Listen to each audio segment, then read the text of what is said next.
তো যিসকলে তোমালোকে ছ'চিয়েল ছায়েন্সৰ মেট্ৰিক পৰীক্ষাটো দি আহিলা তেওঁলোকৰ বাবে আজি কুৱেশ্যনটো মানে ভালে ক্ৰিটিকেল আহিছিল ভিতৰৰ পৰা যিসকলে কুৱেশ্যনবোৰ বুজি পাৰিছে তেওঁলোকে এনচাৰবোৰ কৰিব পাৰিছে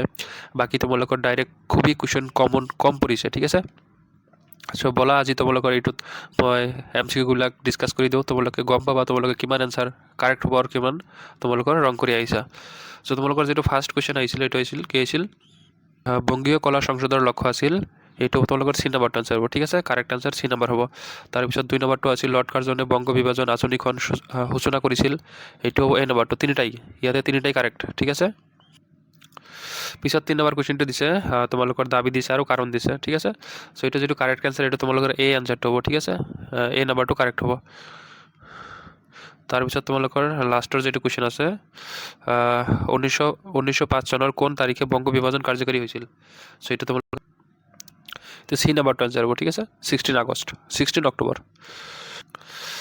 তাৰপিছৰ কুৱেশ্যনটো আছিল 5 নম্বৰটো ঠিক আছে ইয়াতে তোমালোকে 4টা আনসাৰ মানে 5টা আনসাৰ জানিলেহে এটা মানে কাৰেক্ট কৰিব পাৰিবা ঠিক আছে তোমালোকৰ চম্পাৰণ আন্দোলন কেতিয়া হৈছিল এটো জানিব লাগিব সাইমন কমিছ কেতিয়া হৈছিল জালিবান বালাবাগৰ হত্যাকাণ্ড কেতিয়া হৈছিল ক্ৰিপছ মিছন কেতিয়া হৈছিল তো গোটেই জানিলেহে তোমালোকে এটা আনসাৰ কৰিব পাৰিবা তো সো এটো যেটো কাৰেক্ট আনসাৰ এটা তোমালোকৰ কি হ'ব এইটো হ'ব এই নাম্বাৰটো হ'ব ঠিক আছে তাৰ পিছৰ যেটো 6 নম্বৰ আছে গান্ধীৰ কৰিম কিবা মৰিম স্লোগান লগত জড়িত ঠিক আছে কোনটো আন্দোলনত মহাত্মা গান্ধীয়ে কৰিম কিবা মৰিম স্লোগান গাইছিল সো এটা আনসাৰটো হ'ব ডি নাম্বাৰটো ভাৰত ত্যাগ আন্দোলনত তাৰ পিছত তোমালোকৰ 7 নম্বৰ কুৱেশ্যনটো আছে 7 নম্বৰ কুৱেশ্যনটো আছে তোমালোকৰ 7 নম্বৰ কুৱেশ্যনটো আছে সো এটা যেটো কাৰেক্ট 7 নম্বৰ যেটো কাৰেক্ট আনসাৰ এটা তোমালোকৰ C নাম্বাৰটো হ'ব ঠিক আছে C নাম্বাৰৰ কাৰেক্ট হ'ব 3 নাম্বাৰটো আৰু 4 নাম্বাৰটো পিছৰ 8 নম্বৰ কুৱেশ্যনটো আছে 8 নম্বৰ যেটো কুৱেশ্যন আছে A নাম্বাৰটো কাৰেক্ট হ'ব ঠিক আছে তাৰ পিছত 9 নম্বৰ কুৱেশ্যনটোৰ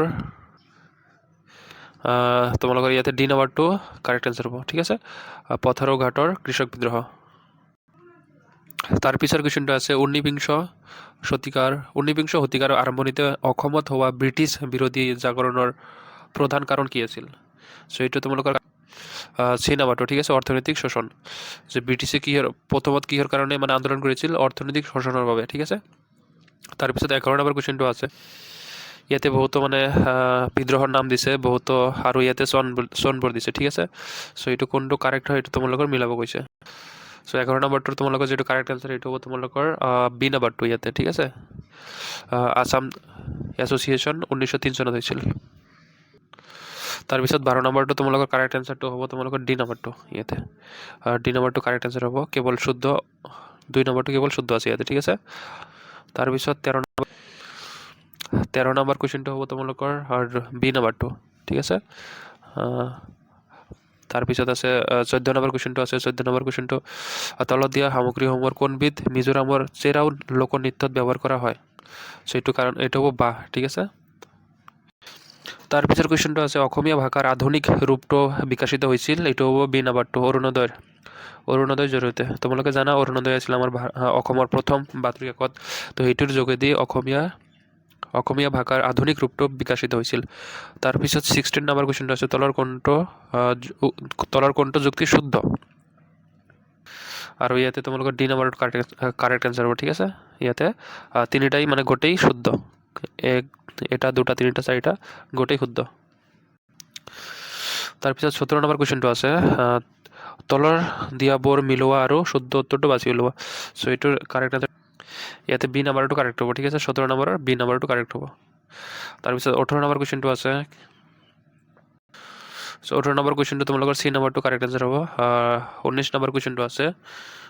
19 নম্বৰৰ C কুৱেশ্যনটো কাৰেক্ট হ'ব ঠিক আছে ইয়াতে তাৰ পিছত 20 নম্বৰ কুৱেশ্যনটো তোমালোকৰ ইয়াতে এটা দুটা তিনিটা অপচন আছে ইয়াতে কেৱল 3 নম্বৰটো ৰাইট হ'ব মানে ডি নাম্বাৰটো কেৱল শুদ্ধ উত্তৰ ঠিক আছে তাৰ পিছত 21 নম্বৰ তাৰ পিছত নম্বৰৰ তোমালোকৰ A নাম্বাৰটো কাৰেক্ট আনসাৰ হ'ব ইয়াতে পিছত 24 নম্বৰ তোমালোকৰ যেটো কাৰেক্ট 24 নম্বৰ কুৱেশ্যন যেটো আছে এইটো তোমালোকৰ ডি নাম্বাৰটো কাৰেক্ট হ'ব ঠিক আছে 25 নম্বৰৰ কুৱেশ্যন যেটো আছে এটা তোমালোকৰ C নাম্বাৰটো হ'ব কাৰ্বন ডাই অক্সাইড আৰু অক্সিজেন 26 নম্বৰ কুৱেশ্যনটো আছে ব্ৰহ্মপুত্ৰ উপত্যকাৰ বানপানীৰ সমস্যাৰ উদাহৰণটো হৈছে এটা তোমালোকৰ যেটো এটা আঞ্চলিক সমস্যা হ'ব তাৰ তোমালোকৰ 27 সি নাম্বাৰটো কাৰেক্ট হ'ব ঠিক আছে এইটো ইয়াতে এইটো কাৰেক্ট হ'ব সো 28 নম্বৰ কুৱেশ্যনটো আছে তলত দিয়াবোৰ মিলোৱা আৰু শুদ্ধ উত্তৰটো বাছি উলিওৱা ইয়াৰ তোমালোকৰ বি নাম্বাৰ যেটো আছে এইটো কাৰেক্ট হ'ব ঠিক আছে 1 লগত সি মিলিব 1 লগত প্ৰশান্ত মহাসাগৰ কোনটো হ'ব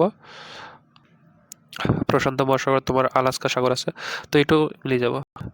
29 যেটো তোমালোকৰ কোৱেশ্যন আছে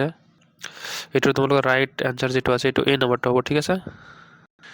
তাৰ পিছৰ কুৱেশ্যনটো আছে ভাৰতত মহাসাগৰ সম্পৰ্কে তলত কোনটো বিকল্প শুদ্ধ ইয়াতে ডি নাম্বাৰটো শুদ্ধ হ'ব কেৱল 1 আৰু 2 ঠিক আছে এৰ 1 আৰু 2 টো কেৱল শুদ্ধ হ'ব তিনটো শুদ্ধ নহয় ইয়াতে তাৰ পিছৰ কুৱেশ্যনটো আছে দক্ষিণ আমেৰিকাৰ মহাদেশৰ ক্ষেত্ৰত তলত দিয়া কোনটো নদীসমূহৰ গোট শুদ্ধ এইটো তোমালোকৰ এইটো এ নাম্বাৰটো হ'ব ঠিক আছে এই কুৱেশ্যনটো আছে 2011 চনৰ লোকপ্ৰিয় অনুসৰি তলৰ কোনটো জোৰ শুদ্ধভাৱে মিলি আছে সো তোমালোকৰ এইটো যেটো কাৰেক্ট আনসাৰ হ'ব এইটো হ'ব বি নাম্বাৰটো ঠিক আছে প্ৰথম শ্ৰেণীৰ নগৰ শিৱসাগৰ আৰু দ্বিতীয় শ্ৰেণীৰ নগৰ তিনিচুকীয়া তাৰ পিছত 34 যেটো আছে এইটো শুদ্ধ উত্তৰটো তোমালোকৰ বি নাম্বাৰটো হ'ব 35ত আছে ভাৰতবৰ্ষক কিয় এখন সমাজবাদী ৰাষ্ট্ৰ বুলি কোৱা হয়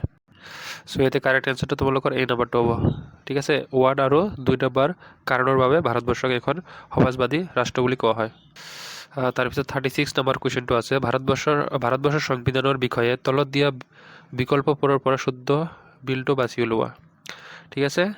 সো এটা তোমালোকৰ যেটো কাৰেক্ট আনসাৰ আছে 36 কাৰেক্ট আনসাৰটো হ'ব ডি নাম্বাৰটো লাষ্টৰটো ঠিক আছে পিছৰ কুৱেশ্যনটো আছে ৰাষ্ট্ৰসংঘৰ সম্পৰ্কে তলৰ কোনটো শুদ্ধ আৰু যেটো এটা কাৰেক্ট আনসাৰ এটা তোমালোকৰ সি নাম্বাৰটো কাৰেক্ট হ'ব ঠিক আছে সি নাম্বাৰটো কাৰেক্ট আনসাৰ হ'ব ইয়াতে তাৰ পিছত 38 আছে সো 38 কুৱেশ্যনটো আছে তোমালোকৰ স্বাস্থ্য ক্ষেত্ৰ ঠিক আছে স্বাস্থ্য ক্ষেত্ৰ বুলি কি হ'ব এইটো হু হ'ব WHO তাৰ পিছৰ কুৱেশ্যনটো আছে তোমালোকৰ তলৰ কোনটো জোৰ শুদ্ধভাৱে মিল আছে ইয়াতে এ নাম্বাৰটো কাৰেক্ট হ'ব নাটো আছে ব্ৰুচেলছ ঠিক আছে তাৰ পিছত 40 নম্বৰ কুৱেশ্যনটো তোমালোকৰ কাৰেক্ট আনসাৰটো হ'ব এ নাম্বাৰটো কেৱল 1 আৰু 2 টোই ৰাইট আছে 1 আৰু 2 তাৰ পিছৰ কুৱেশ্যনটো কৈছে ভাৰতত কাগজী মুদ্ৰা কোনে ছপা কৰে তো এইটো তোমালোকে ডাইৰেক্ট কুৱেশ্যন আহিছে এইটো ভাৰতীয় ৰিজাৰ্ভ বেংক সি নাম্বাৰটো হ'ব কাৰেক্ট আনসাৰ তাৰ পিছত 43 কুৱেশ্যনটো আছে তোমালোকৰ বি নাম্বাৰটো কাৰেক্ট আনসাৰ হ'ব 43 নাম্বাৰটো ঠিক আছে আৰু 44 নাম্বাৰটো তোমালোকৰ ডি নাম্বাৰটো হ'ব কাৰেক্ট আনসাৰ আৰু যে লাষ্টৰ কুৱেশ্যন আছে দেশৰ মুঠ জাতীয় আয়ক মুঠ জনসংখ্যাৰে হৰণ কৰিলে আমি কি পাব এইটো হ'ব জনমূৰি আয়